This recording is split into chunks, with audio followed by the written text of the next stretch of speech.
Okay, so now we're at the point where we're looking at this and saying, okay, so we've got the arm working, we've got the body language working. Haven't done the legs yet, but that's not too critical. So Brandon, can we make the face? Well, now, yes. Now we are going to make the face. Let's take a look at our previous face that we have here. That's kind of okay. Like I said, even looking back at it, I wanted to improve the mouth a little bit. The face I saved because we really want to kind of make something nice with it. We want to create something that's a impressive and engaging sort of thing. And it might be easier to draw that off stage. It might be easier to draw it on screen. We're dealing with the issues of the fact that this character is kind of drawing and looking down a little bit. If I was to just judge this face by looking at what's set here, I would almost just draw this, have them looking down at that, and then maybe have them looking up the way they are at a teacher, maybe. Even add like maybe a quizzical pair of eyebrows. However, looking at this, I feel that it kind of negates the initial spirit of the expression, right? Looking at this expression, it's not doing it. I don't want to let the body language lead me to the final character. And this is where we get into kind of some interesting ideas in acting, which is, hey, is everything going to be obvious? Is the most interesting thing obvious? Well, are humans that obvious, or are they more deceptive?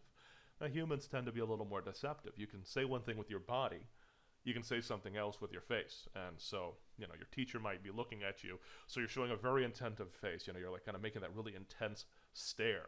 And your body is just, freaking asleep, right? Your body's just kind of limp, like a rag doll. You're just barely keeping yourself up, but you maintain kind of that good neutral expression, sort of like what they tell you if you're being interrogated or tortured. You don't want to make kind of too alert of body language. You want to kind of be passive.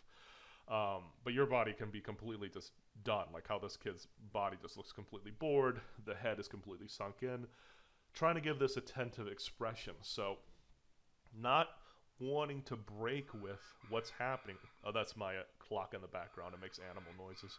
Um, just to clarify what that is. You might want to go ahead and make this a little easier for yourself by putting in a pair of crosshairs to kind of indicate, hey, this is where this face is looking from. I'm not going to use the crosshairs because I find them a little limiting. But again, everyone's at different stages. You can choose stuff. For me, it's all about the eyes. The eyes that are trying to kind of deceive whomever's looking. And normally with eye direction, you're kind of concerned about it not looking directly in the camera like this. So I'm probably going to put the eyes a little bit off so they're not staring us down. And it's a little different. Like normally I would really not want to put those eyes in until later. But in this case, I feel the need to kind of like, maybe put them in. I'm also going to group them to be able to kind of modify their positioning. Like this is really helpful to being able to get this kind of in the right position. So let's just get these eyes here, rescale them just a little bit here. And looking at that mouth, the mouth I had previously drawn is kind of got this feeling of sadness and longing. I like that expression, so I'm going to switch out of this to a darker color, and I'm going to go into my alpha and return my alpha back to 100%. And go ahead and put in that longing mouth. It's a little too much like anticipation. Let's try to get a little more longing. Yeah, that's a little more long. It looked like the other one was biting his lip a little bit, and you want to be cautious with that because that could mean a different thing. So we don't want to do that. So here's kind of a mouth that does a bit of anticipation, a little bit of longing and sadness, like, gee, I wish I was outside flying my kite or something. This nose probably just looks like a line or maybe even like a cat's nose. This in my method of drawing is showing the underside side of the nose a little bit, kind of like how like a cat's nose would look like that if you're looking at it directly. So I know from my own shorthand of drawing that for me that means the underside of the nose. Remember I said like draw faces on the model, even if they're cruddy faces. Sometimes they start making sense to you. I'm pretty sure another experienced artist would see that nose and know what it was. Good for you to start doing that. So I'm going to instead draw kind of a little bit of the underside of a nose there. And so we have a working face. Is this the final face that I'm going to want to use for my character? Probably not. You know, I'm probably going to want something a little more sophisticated. But for the time being, that kind of works as a kid's face. Now you can see the head is completely ruined. And so what I'm going to do is I'm just going to group these facial features together. So I'm just going to shift, click on the nose, the eyes, and the face and hit Control G. You see now this is making kind of like a larger group of them. Let's try that again.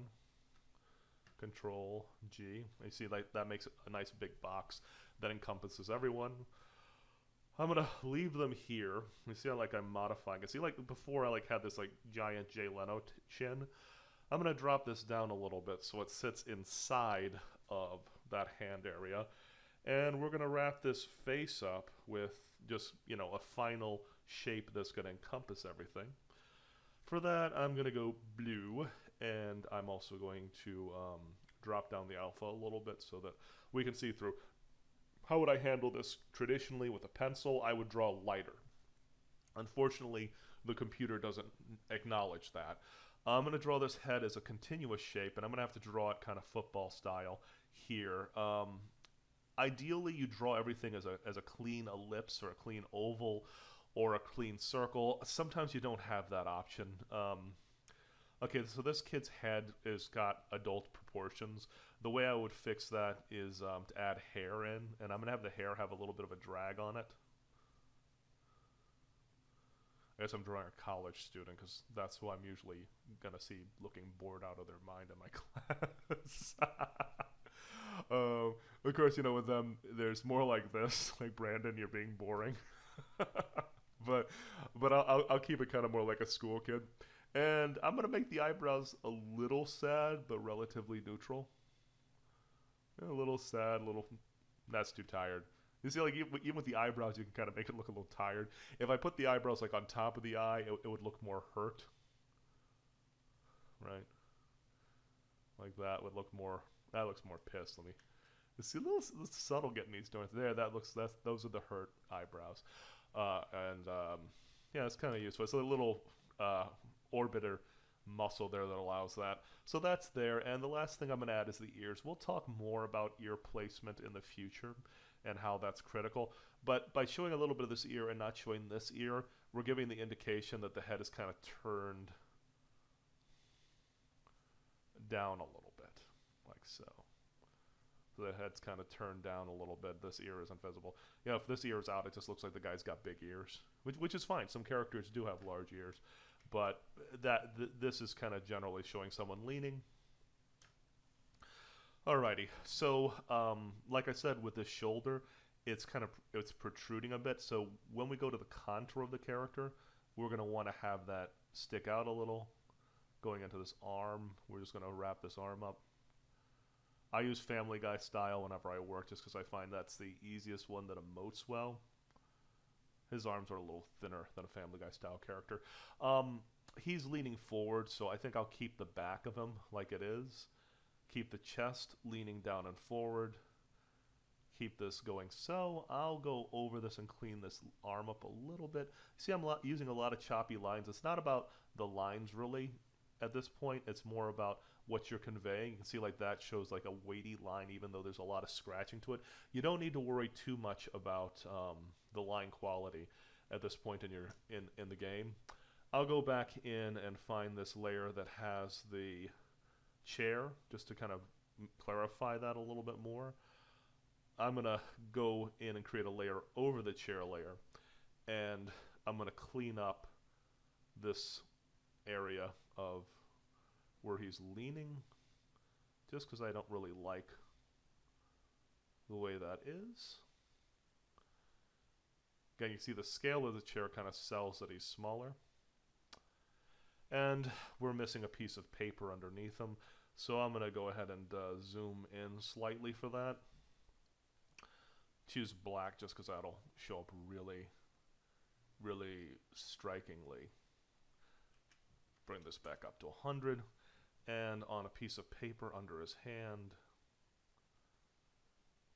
gonna go ahead and set that up. Grab that layer, take it up a couple of levels so that I'm not fighting that place where I showed the weight. And that is a fairly complete layout of this kid looking at us, minus some of this other doodling that I did on it. That's a pretty good character layout, and I will show you some more ideas in setting up storyboards and layouts in the next video.